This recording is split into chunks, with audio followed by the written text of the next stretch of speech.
Error. Electricity in line. Override accepted. Infusion initiated.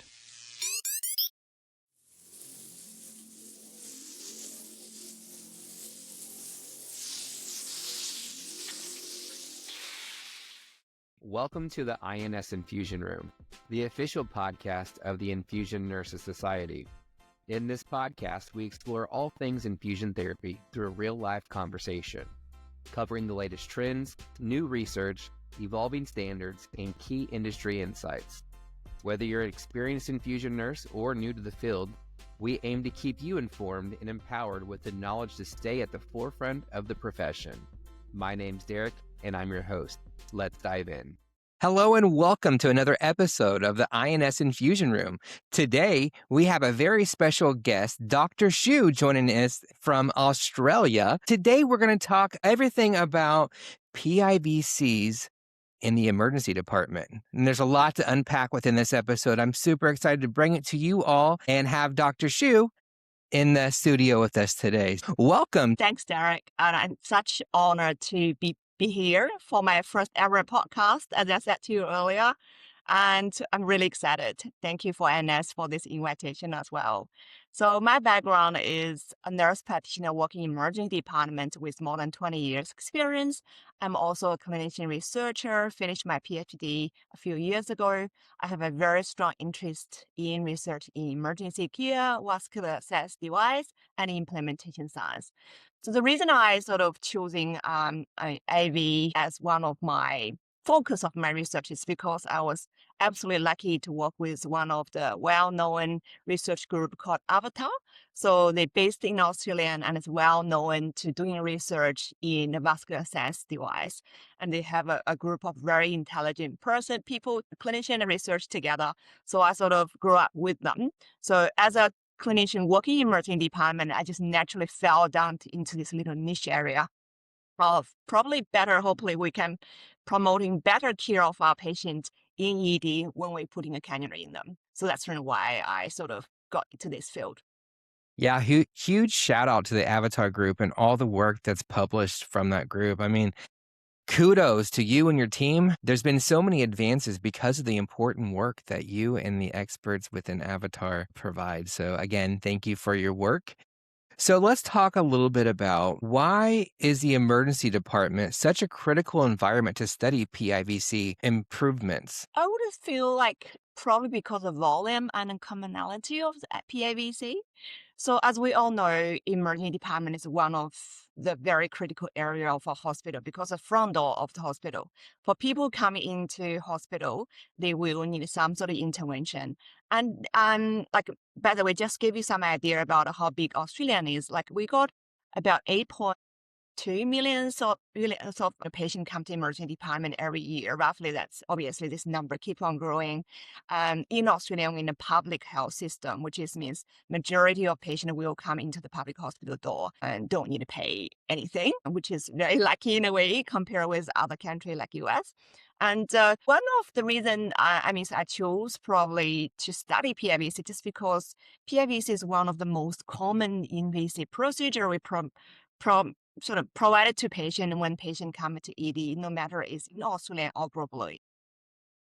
So there's different study really showing how many percentage of people in ED receive cannulas, but I sort of chose a number about 65% because it's a local number we did in our hospital locally, and then that sort of really well spread it over other ED and echoed by the data other places as well. So I guess the high frequency makes the PIVC as a central aspect of the emergency care, which means like every small movement in the insertion practice or device selection or complication prevention can really have a subsequent impact on patient care experience and overall flow and workflow. I think you will understand more later on when I tell you more about the details. So I feel like ED is really fast-paced and with high acuity and, patient coming with different sort of really different presentations and needs. So therefore, it providing a really unique setting for us to identify the challenge and improve. Yeah, you're 100% right. That's a high volume, so we have a very unique opportunity to identify some of these practice gaps. What would you say the current state of PIVC insertion practices are in the emergency department, both maybe in Australia and maybe other countries from around the world? What is our current state? Yeah, it's obviously PIVC insertion, as I said earlier, it is very common. It is a core part of practice of our ED clinicians' work pretty much. Like it's kind of like a bread and butters, like we do every day, every shift. But unfortunately, I also have to say high frequency doesn't necessarily equals to optimal care or practice. So for example, my GAD ED project I conducted a couple of years ago, one of the study we observed like 1,500-ish PIVC insertion and care occurring multiple Australian emergency departments. And then we identified several really not very great practice, really not really aligned with the best evidence practice. That's really why I call it not really awesome. And so, for example, one of the issue is like educaster. As you may heard about that word, I don't even know where the word comes from. What that really means is you insert a cannula for something, but you never ending up using it for medication or fluid or contrast. Like nearly 50% of this PIVC sort of idle, unfortunately, which just means we waste a lot of our time inserting something not necessary, no value to patient care. And other thing, for example, and our patients who are supposed to be in the center of care, however, is they are not really actually involved in the care. It's almost like we just come in with a cannula with them in front of them, telling them I'm going to put a cannula in your arm, and then you sort of absolutely have said yes to me, then let me do it on you, without really consulting you to see whether it's necessary or not. And then another common issue we observe is like because our population getting harder, and it's very hard to cannulate nowadays. There's a lot of patients we call diva patients because they have difficult intravenous access. And then therefore ultrasound use should be used as a gold standard. Unfortunately, is underutilized, which is what we observe quite a big issue in our study. And then there are other things like a big issue me and Derek was talking about earlier about using anticubical fossa site as the default area for cannulation, which is like shocking. Like about 80% of them are inserted in ACF. Oh my gosh. Which That is is not good at when all. you told me that number earlier, I was shocked. 80%. That's a huge number. It is a lot. It is more than I thought. And when I saw the number, I was also shocked as well. And then when you try to understand why, and there's a lot of reason behind it as well for people, decide to do what they do. Again, we can talk about that later on. So I guess although this study is done locally in Australia, however, be familiar because I'm familiar with the literature because I have the research in this area, sort of knowing what's going on. I feel like there's not much difference between Australia or any other country. So we're sort of all sharing the common issues. Yeah. So it's a lot of to do in that space. Yeah. So with knowing that high percentage, is that a contributing factor to the failure rates of PIVCs in this care area? Do you mean inserting in ACF? Yes. Anticubical fossa? Yep. Yeah. I mean, there's again, a lot of contributing reason for that. The one of the very easy reason, as every clinician will know, is ACF have the best vein. You can see it, it's juicy, it's big, it's right there in front of you. And then we can pretty much find it very easily. As ED nowadays, we feel that with very junior workforce, just because workload is hard, people come in passionate and want to learn something new, they choose emergency department. So after work a few years, they sort of knowing what they know, they feel like, oh my God, I have to move on somewhere else, less stressful. So therefore people left. And therefore we almost like sort of having this workforce issue have consistently training new people up to learn a skill and then then they move on. So again, the junior workforce is, make it. Obviously, this is PIVC insertion is one of the elements of many issues we found with our workforce. So yeah, because insertion is easier, people just default on that. And then we also found it very interesting in my previous study as well. We found even some of the consultant and other people also want ACF as well. The reason for that is because they said maybe the patient will need a contrast. Maybe the patient will need the high volume of fluid infusion rapidly, and then also some irritation, some intravenous medication could potentially irritable to the small vein. So that's the reason why they choose ACF. But again, we know the research showing us that's not quite true. For example, another study I published recently and basically showing this mismatch between AV contrast and also ACF insertion. So we sort of, again, audited about thousands of cannulas, and then we found 80% of them, again, inserted in ACF. And in fact, only 27% of them actually being used with AV contrast for CT scan. So which means we actually not very good at predicting this sort of thing. Like we Then got three-quarter that of them shows chance wrong.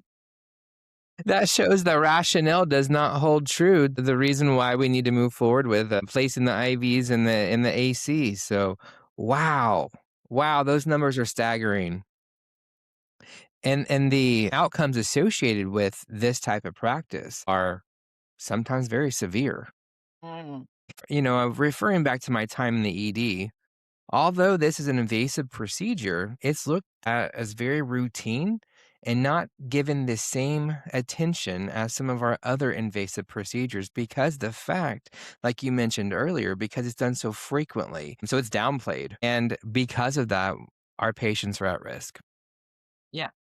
You're absolutely right. I think people forgetting this is still an invasive procedure, and they forgetting, like we do it every day with fact, which means if there's some harm, it's going to harm more patient. And the complication associated with this sort of ACF insertion, especially, we know there's evidence in research they are showing us it associates much higher risk of infection because of the cannula there naturally, and also the mechanical issue because patient will bend their arm, they go to the toilet, do this or that. That will increase chance of thrombosis, infiltration, and a lot of other things. And then the patient telling us that's one of the most painful places to have a cannula because they will need to have this invasive device in their body for days. And how are they going to do with that when they go to the toilet, brush their hair, have a food, all that. And then, another problem I think we haven't really touched on is like once we insert a cannula, we almost forget about they are there, although we don't really need them. So we're very good at inserting them, but we're not very good at removing them. So they're ending up staying there for days without really contributing any value. As I said, the catheter, maybe half of them never even get used and touched, which is not benefiting anyone because the longer it's staying in there, the more complication it will give to us. Yeah. So I'm interested to hear what the evidence says about first attempt success rates and repeat insertion attempts in the emergency setting. Do you have any information on that? Yes, I do. I sort of have some rough idea of that because because every research reports that differently, depends on where they done, sort of thing. But in general, first attempt successful rate in ED is about 65%. And again, adults have higher successful rates just because they're easier. And then when you go into the pediatric population, they are much lower, about roughly about 60%-ish. And again, if they are DIVA patients, which is the one we talk about, the population group where especially they have a difficult intravenous access, and the successful rate will be even lower. For example, in pediatric population, that probably going to be under 30%, the same as adult. So a lot of times, this repeat insertion attempts very common, and a lot of patients will need several attempts. Some of the patients even have go through some, a horrible number I probably should not really mention here, but I will. One of the recent cases I heard from my colleagues, the patient actually received more than 30, 40 attempts in a single hospital over a short period of time. I couldn't even believe why that happened. How did that occur to the patient? Because we know, generally we should not really have more than 2 attempts. If it's not successful, we should not really moving on to ultrasound or somebody like a more senior to be able to insert successful. I don't understand why, sometimes we had to go through this. But again, by doing some study in this field, with a lot of patients and staff as well. So that really give me an idea about the challenge of some population. For example, for people living in a rural remote hospital, they are the only one over there, and then they don't really have anybody else they can ask for help. And so they ending up have to absolutely try everything they can until somebody competent arrived. Unfortunately, the person who arrived, like a medical doctor, not necessarily senior enough, they may be a junior doctor, just got rotated to that side, not necessarily being helpful to be able to successfully secure a IV line. So again, anyway, there's a lot of reason for that. And, I will say clinicians within the emergency department, they're under a lot of pressure from time constraints, patient acuity, workflow demands. How do those aspects play into the decision making for PIVC insertion? Well, that's a great question. You are absolutely spot on. So there's a lot of reason causing that. So I think sort of to start with, I think we all understand, how ED works, right? But I'm still going to say it again, just in case whoever the audience don't really understand how ED functions. So in the emergency department, especially in Australia, and PIVC is always inserted early in the patient's journey. So for example, the patient just arrived. Normally it's the nurses who will generally are the one generally deal with them unless they have some urgent sort of presentation and need to go to resus. So the cannula almost got inserted at a time convenient to staff rather than based on the immediate patient need. As I said, our clinician a lot of time are not necessarily knowing the chance or the real chance or even give a good thought about how likely the patient will have a cannula or need a cannula in the journey. But they feel like they almost been taught or trained up in a way of a ticking box exercise for ED clinicians. And when the patient arrives, you got to do a ECG, you got to do a cannula, you got to do a urine, not necessarily relevant to this particular patient in front of us. However, that's what they've been taught. So they feel like, I think ED clinicians very good at keep us ourselves busy.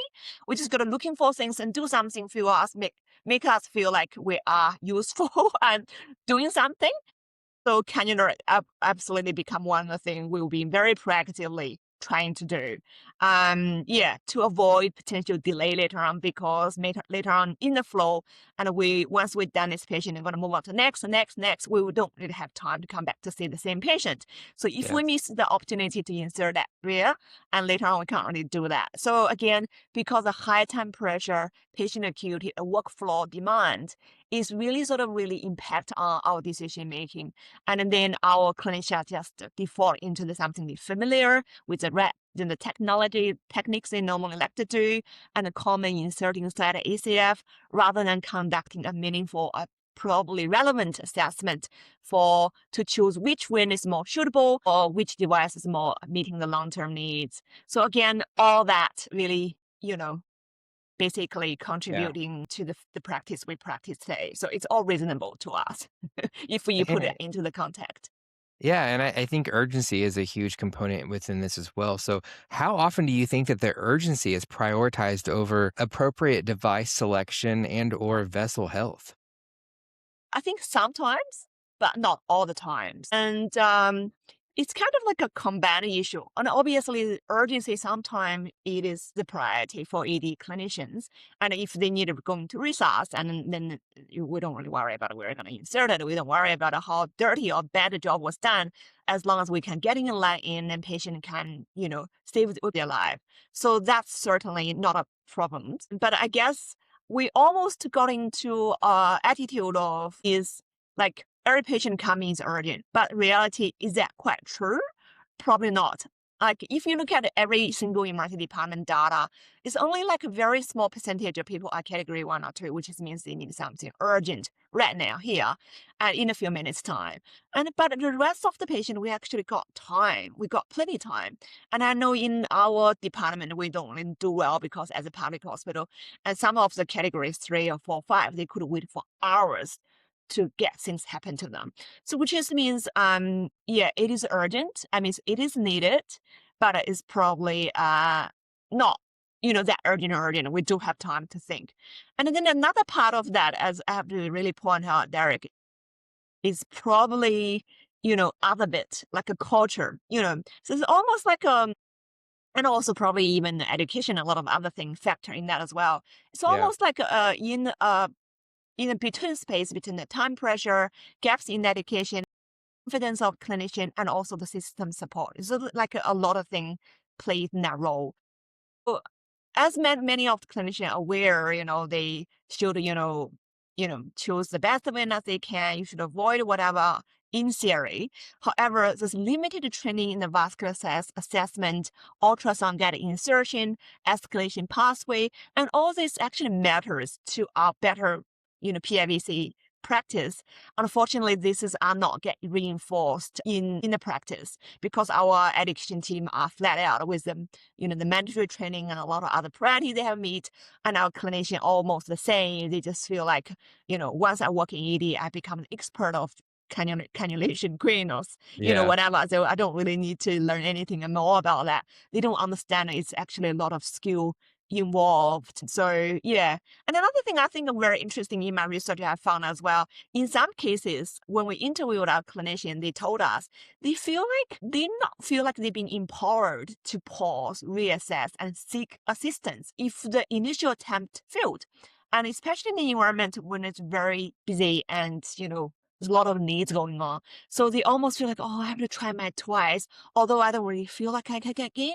However, I have to still try my twice because if I didn't try it, and then my colleague's going to ask me and they're going to think I'm lazy, or especially for the medical staff, they have very high strong sort of opinion, or try to keep their own figure of competency. So they worry about, if I don't really insert a cannula, how my consultant going to judge me and how useful they think I am, in my clinical practice. So there's a lot of complexity of layer in their sort of affect people's decision making. Yeah.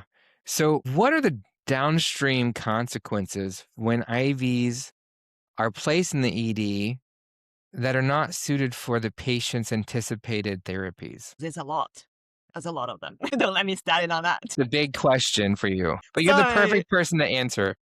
All right, let's try. See, I'm able to answer this question good or not. So I feel like from the patient perspective, if we insert a cannula, to fail very early and also cause other complications, and for example, infiltrated, dislodged, and then therefore they will need another cannulation or even more.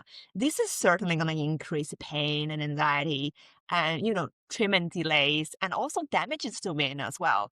And a lot of patients, as one of the things we found to our patient population of the DIVA population is almost because of our poor practice, giving them a bad venous access condition because we, insert multiple times. They are frequently come to the emergency department and all that.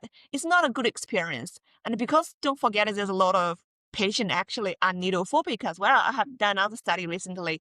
It's not published yet, but we surveyed 150 patients who need a needle-related procedure done. There's about half of them told us they had moderate to severe anxiety by using, if we basically get them to basically self-assessing them using a validated anxiety assessment tool.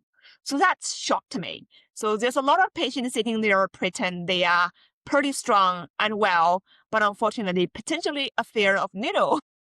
So, and they still have to tolerate us and being a good patient and let us to keep on inserting the cannula until we get one. So I guess that's from the patient perspective. And then from the clinician perspective, fully matched PIVC, I think inserted in PIVC is normally, as I said, it require replacement escalated to other device later on, for example, central line, PICC line, or whatever. And also that would increase workload and interruption of care, as we know. If we delayed off putting cannula in, therefore the antibiotics might be delayed and the flu get delayed. Therefore, this is causing a lot of other flow-on effect. And it also interrupted the flow of inpatient team as well. I guess that's one of the reasons why inpatient team hate ED nurses, just because they feel like ED nurses doing a dirty and quick job. And once they left ED door, and then it's not their problem anymore. However, the inpatient team have to pick up a mess and redo whatever is not done properly. And then finally, probably from a system perspective or health organization perspective, I think inappropriate cannulations really leading like big issue as we talk about inefficiency, involve extra staff time, extra equipment, and a lot of waste, and a longer ED and hospital stay. So I guess in between all of that different element, nobody really wins if the job's done quick and dirty. What does the research show about early escalation for patients with identified difficult venous access? Yeah, if they are difficult and there's again, so putting that back to the front, if we knowing someone or think somebody be difficult, we should have a proper assessment to validate that's difficult. Again, there's a lot of validated tools we can use as a clinician to demonstrate it, not because Grace X you think the patient is difficult, but actually the tool validate it is difficult. Therefore, I should not be the one trying my twice. I should have passed on to somebody be competent to do that. And then there's also other research basically showing us there's pathways demonstrating if this is difficult, what we should do next as a flow chart sort of way we can sort of follow that and escalate.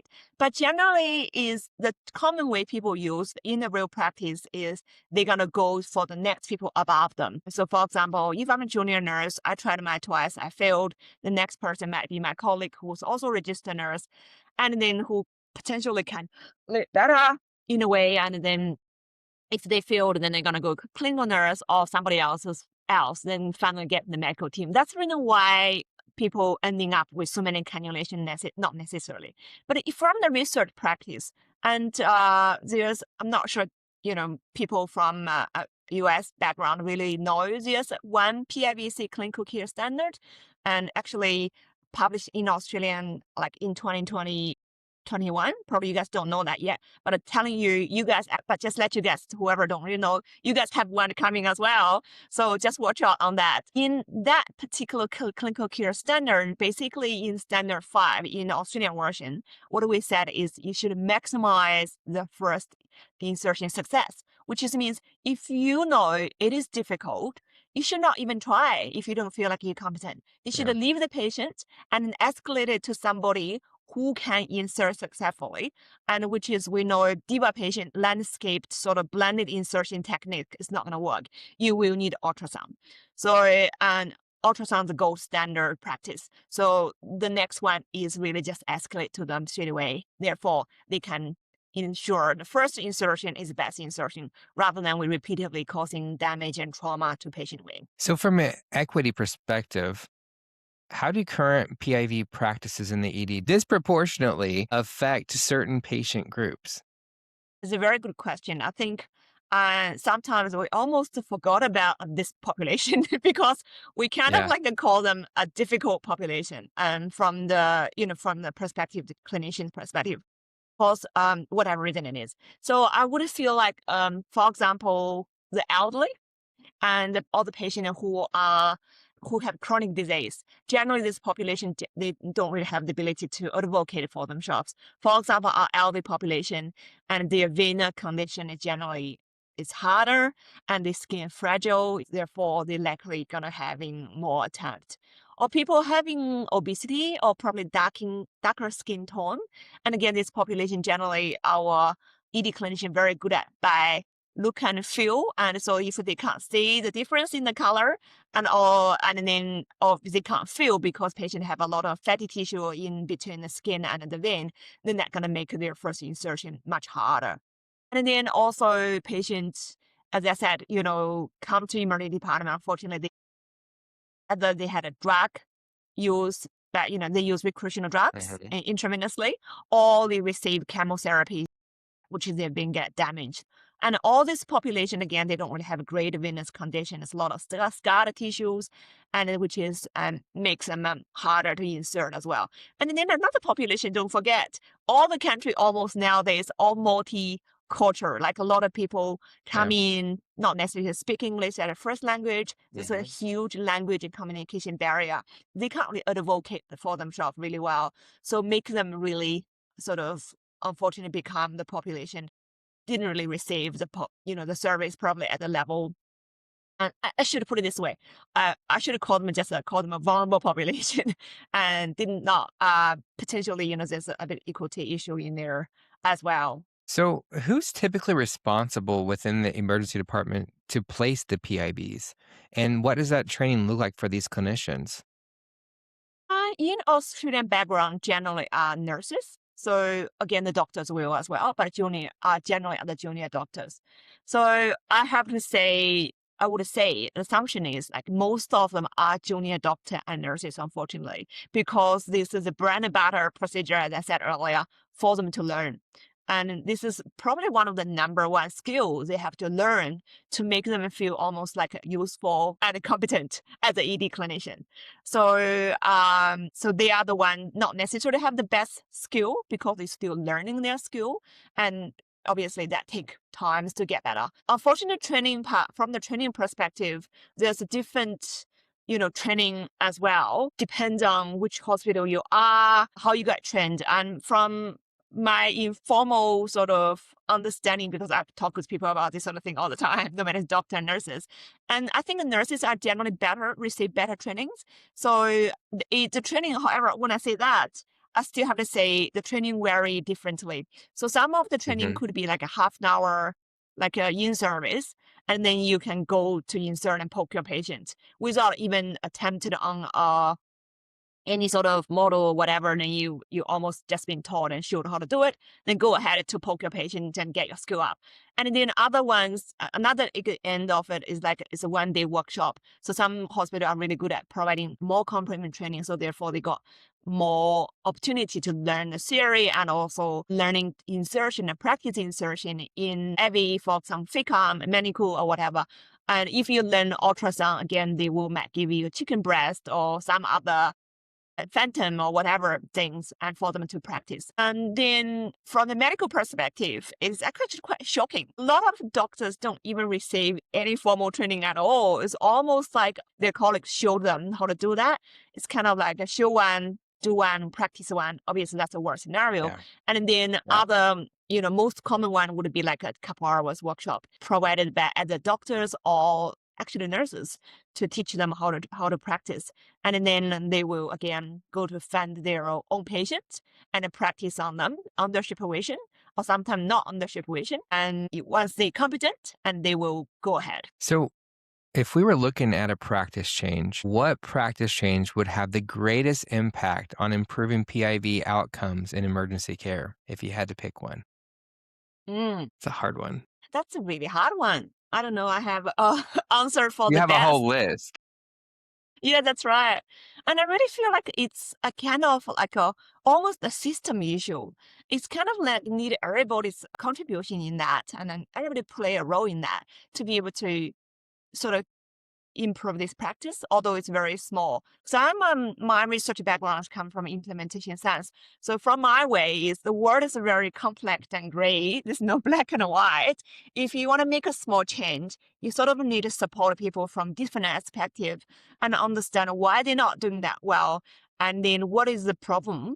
And then hopefully you can drive the barrier and building on the facilitators to enable them to do better. So I would think there will be a lot of things need to be done. And, for example, there's a lot of aspect of things we need to change as well. As I said, we just need understanding how do we identify the difficult one early and preventing and telling our staff to stop poking the patient they're not able to insert successfully. I think people just need to be able to do that, and rather than being labeled being lazy or incompetent, as I mentioned about, that previous finding we heard from our colleagues. And then they need some sort of more structured competency and training, and everybody should be having something similar, and therefore we all sort of are having similar sort of background when they call themselves competent, rather than somebody just look at their colleagues showed them to do one on a patient and they're going to go ahead and do it. It is just dangerous. It's not acceptable. It is insane. Right. And then we need really also, enable access to the ultrasound as well. I said, the difficult one, the easy one generally is not a problem. The difficult one are the problematic kids for our ED population or even for everyone. I think it just ensure there's an ultrasound in there, and also make sure our clinicians get trained properly to using this ultrasound. It is quite important as well. And if you don't have an ultrasound or you don't have anybody competent in ultrasound, obviously, and your patient is going to get poked blankly without seeing and feeling. There's nothing you can see and feel. Guess what's the chance? It's very low, less than 30%. So which is ending up our patient suffering. So, and again, there's a lot of culturing and workflow sort of support from our organization as well. So therefore, people need to be able to do the thing they need to do.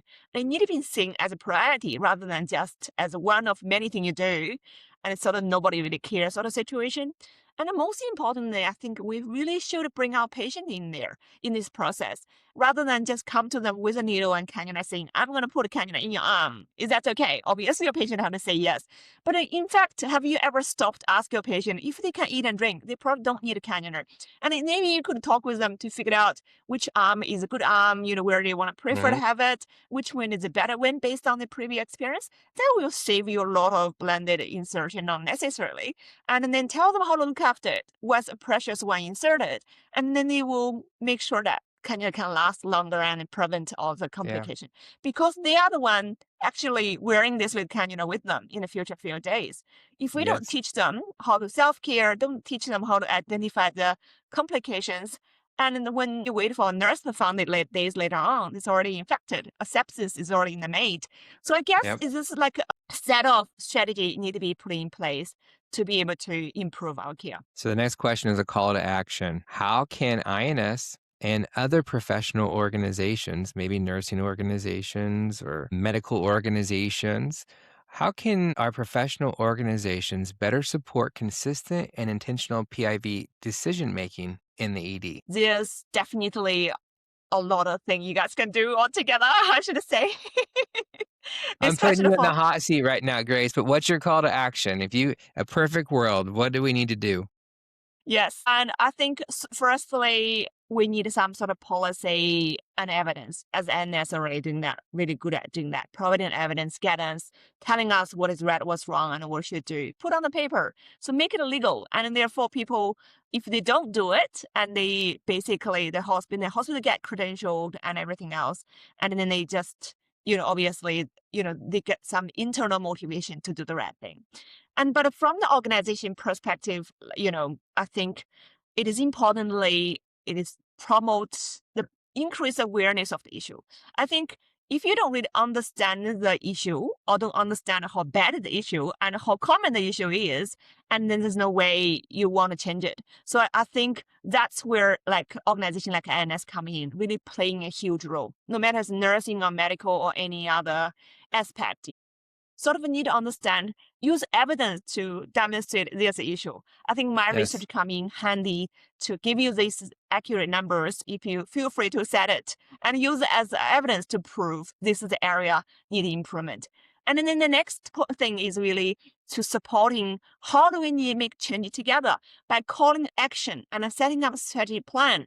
Like, for example, we have a 5-year plan, and then this year our goal is do this, just have something structure in a structured way, and then everybody sort of can work together. And then putting some resource together, set up some expert group together. So when people need help, we can almost develop some toolkits or action plan. So for the individual hospital or individual clinician, if they want to make change in the department, they can go to access to these resources rather than, if they're not expert on that, and it's gonna, make it harder for them to do anything themselves. But if you have an action plan or toolkit, which means they have this poster ready, they can just put it on their wall and help you to disseminate the information. So I think there's a lot of practical things we need to make it easy for our clinicians and also hospitals. So therefore, they can be in the champion with us and being our arm and legs in the hospital to help us to discern the message and also making the changes. Thank you for that. As we close, what is the single most important message that you would like our emergency clinicians and leaders to remember about peripheral IV practice? Oh, that would be one thing. That's the thing I always say to people. Every PIVC matters. Choosing the right device, make escalation pathway, and from the start, and to protect our patient, preserve the vein, reduce complication, and improve both care efficiency and patient experience. So we need you to help us to make it true. So thank you so much for helping, us to achieve this goal all together. Well, thank you. That was a very important message. And it's been an absolute pleasure talking today I know I always enjoy my time with you and having these discussions. I love seeing that work that you promote. And for our listeners today, you can see some of Dr. Shu's recent publications in the resource section on your listening app or learning center, however you're joining in today. You can find those recent publications to see the evidence. So, as always, I'm your host, Derek, and it's been a pleasure sharing this important discussion with you. Remember, knowledge empowers us to make informed decisions. Until next time, stay informed, stay curious, and keep gaining knowledge. Thanks.